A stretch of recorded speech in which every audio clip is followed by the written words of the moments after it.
Welcome to the presentation of tutorial 4 team Y.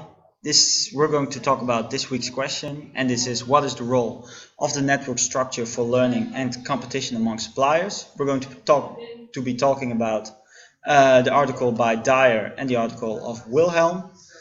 And my name is Ron, this is Dylan, and this is Jeffrey.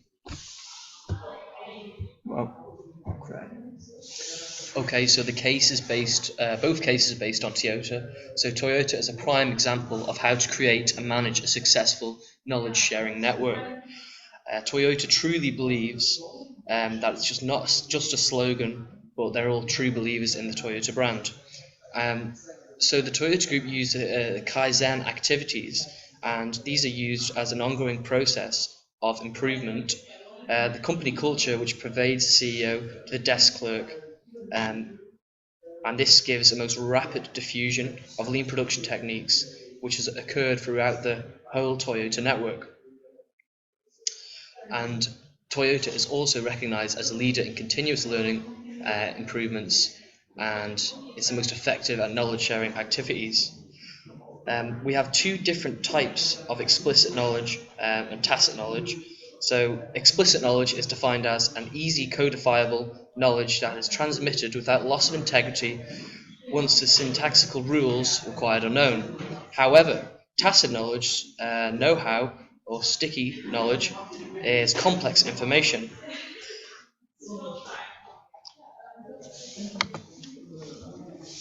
So we're going to start with the Dyer paper with referring to the main question, which is: what is the role of network structure for learning and competition among suppliers? The Dyer paper mainly explains the learning part of this network structure. They elaborate in a big deal on how Toyota manages the knowledge sharing within the network and why this is superior to other networks, basically. There are three problems that could arise in setting up such a network. The first one is that suppliers don't want to share proprietary knowledge. And what I mean with that is that it's firm-specific knowledge that is valuable to the supplier. So they don't want to give that away to anyone else, because then it loses value. But in Toyota's case, they want them to have the suppliers share that knowledge, because if they don't get the knowledge that the whole network has. So it's more beneficial to give up that knowledge opposed to keeping it to yourself.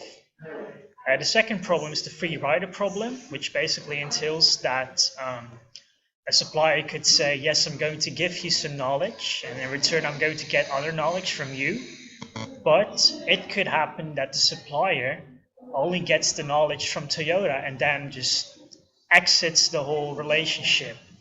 And to prevent that, Toyota is a really big company and is really important to the suppliers, so that prevents them from behaving in such a way, because it's going to be detrimental to their future if they lose such an important customer. The third one has to do with how to maximize efficiency of knowledge transfers, and more specific, the speed and ease to finding knowledge within the network. And that is done through a highly interconnected network of different processes, which is going to be explained by Dylan. Okay, so Toyota's network structure is important for its overall successes. So there's 4 institutional innovations which have played a huge role in the creation of this whole network and the facilitation of inter-organizational learning. So the first one is the Supplier Association, which was established in 1943 and aims to promote mutual friendship and exchange in technical information. The objective is to develop ties among members and transfer explicit knowledge through multilateral knowledge transfers. And it's been an important vehicle for creating an identity for Toyota. Secondly, we have Toyota's consulting division. So this consulting division, or nicknamed OMCD, is an organizational unit within Toyota which aims to acquire, store, and diffuse valuable production knowledge. It facilitates knowledge sharing between different on-site assistants to suppliers. Thirdly, we have the voluntary learning teams, which facilitate ties and knowledge sharing among the suppliers in a way that is totally unique to the brand. Lastly, we have inter-firm employee transfers, which in Japanese they call it shuko, which is well known in Japan, and this is an important mechanism for creating a network identity and transferring knowledge from Toyota to all its different suppliers. Okay, so the role of Toyota's structure is an overall identity for its network and infrastructure too, which supports knowledge transfers among its suppliers. So the three dilemmas have been solved by Toyota, also facilitating more knowledge transfers among its suppliers, and the network has been strongly identified with core values of the firm. So the graph that you can see below shows Toyota's network and how it's efficiently able to transfer knowledge due to the fact that there's transfers in both illicit and tacit knowledge available. If the network is only met in large association groups, this would not be best effective. So this Toyota model maximizes the speed in which various types of knowledge are transferred. So now we're going to return to the central question again after evaluating the first article. The Dyer paper puts emphasis on how Toyota's structure facilitates learning. The second paper by Wilhelm adds a competitive dimension to this network structure. And this is done by the way the Wilhelm paper looks at three previously mentioned ways in which Toyota strengthens network ties. And it then elaborates more specifically on how they influence horizontal supplier-supplier competition. So these different mentioned ways are supplier association, supplier consultancy, and supplier learning groups.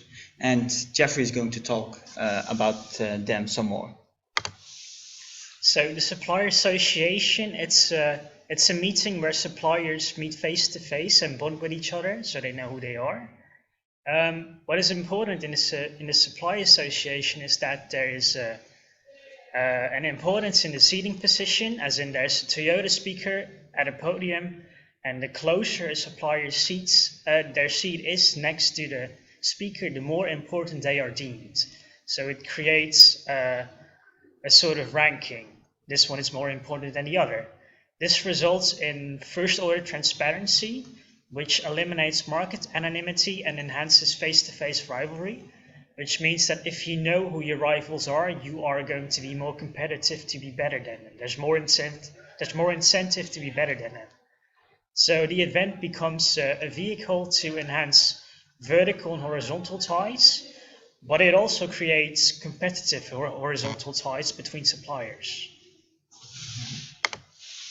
Regarding supplier consultancy, Toyota regularly sends production experts to suppliers for long-term assistance. So not just when they have a problem, but just to keep the production level at the wished level. What happens with that is Toyota also gains a deep understanding of how their suppliers work. And with this understanding, they make a monthly supplier ranking, which they send out to every supplier. And that creates a second-order transparency because it makes more clear to rivals how good they are relative to other suppliers. So this strengthens vertical ties with Toyota as they gain long-term assistance, but the monthly supplier ranking increases horizontal competition. And now the last one, supplier learning groups. Toyota asks at the beginning of a year to every supplier to fix an issue in their production line. And this is a continuous process, as in during the fixing of a problem, other suppliers get to see how a supplier is tackling the problem. So everyone knows what the other one is doing. And at the end, the best solution is taken, and that one gets studied by every supplier. So it's a continuous benchmarking process.